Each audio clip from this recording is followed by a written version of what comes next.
আজি আসলতে আগতে পূৰ্ব নিৰ্ধাৰিত হৈ থকা এখন সভা চমৰীয়া বিধানসভা সমষ্টিৰ কুন্তলিচৰত প্ৰথমবাৰৰ কাৰণে চমৰীয়া বিধানসভা সমষ্টিত আজি আমাৰ ৰাইজৰ দলৰ সভা অনুষ্ঠিত হ'ল।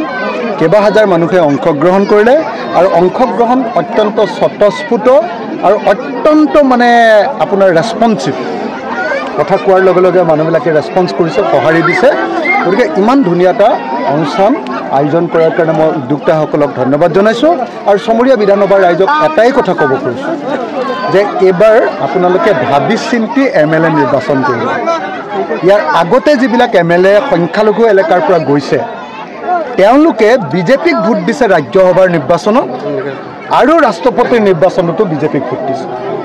বিধানসভাৰ অধিৱেশনৰ সময়ত অনবৰতে হিমন্ত বিশ্ব শৰ্মাৰ পক্ষত কথা কয়, দিনত কংগ্ৰেছ ৰাতি বিজেপি। গতিকে এইবাৰ যাতে তেনেকুৱা ধৰণৰ ঘটনা নঘটে সেইকাৰণে এবাৰ বিশ্বাসযোগ্য আৰু ভাল মানুহৰ পক্ষত কাম কৰা কেণ্ডিডেটক ভোটদান কৰি এইবাৰ অসমৰ ৰাইজৰ পক্ষত যাতে কাম কৰিব পাৰে তাৰ কাৰণে মই সকলোকে সিদ্ধান্ত ল'বৰ কাৰণে আহ্বান জনাওঁ। কংগ্ৰেছৰ লগত এইবাৰ মিত্ৰতা হয় নে নহয় মই নাজানো, কিন্তু মিত্ৰতা হ'বৰ কাৰণে আমি বাৰম্বাৰ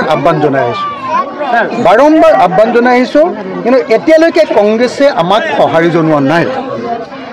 আমি সেইকাৰণে অতি স্পষ্টকৈ কৈ দিছোঁ আৰু কংগ্ৰেছৰ লগত মিত্ৰতাৰ কাৰণে আমাৰ পিনৰ পৰা আগভাগ নলওঁ। আমি কাৰোৰ দুৱাৰত কোনো দলৰ দুৱাৰত আৰু তোক নুটুকুৰিয়াওঁ। কোনোবাই যদি আমাৰ দললৈ ওচৰলৈ আহিব খোজে, আমাৰ দুৱাৰত যদি টুকুৰিয়াই তেতিয়াহ'লে আমি মিত্ৰতা কৰিম, নহ'লে আমি অকলে নিৰ্বাচনত অৱতীৰ্ণ হ'ম।